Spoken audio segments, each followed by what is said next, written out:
Di tengah ricuhnya aksi unjuk rasa di depan gedung DPR, Kamis, 28 Agustus 2025, muncul sosok yang mencuri perhatian publik, seorang ibu berjilbab pink.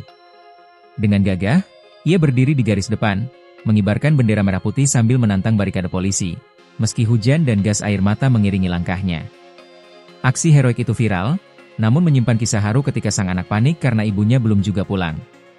Seakan membawa nyali seribu, ibu yang tampil dengan outfit atau penampilan layaknya ibu rumah tangga lainnya tersebut tampak paling berada di barisan paling depan dan berhadapan langsung dengan jajaran pagar betis kepolisian. Tak hanya itu, dengan gagahnya, wanita parubaya dengan kerudung mencolok berwarna pink tersebut pun melontarkan kemarahan dengan cara maju ke garis depan barisan demonstran, tegak menghadapi aparat, dan dengan gagah mengibarkan bendera merah putih pada tongkat bambu di hadapan barikade polisi, sambil meneriaki dan sesekali mencoba melawan aparat seorang diri. Momen itu menjadi ikon keberanian yang viral, karena ia berdiri teguh meski hujan mengguyur dan gas air mata dilontarkan. Dalam video yang beredar, sang anak sontak menanyakan perjalanan ibunya, dengan penuh kekhawatiran. Sang anak kembali memberi kabar gembira.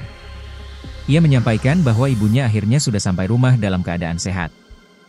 Dalam sebuah video yang dibagikannya, sang ibu terlihat tersenyum sambil membereskan jas hujan berwarna hijau yang dibawanya.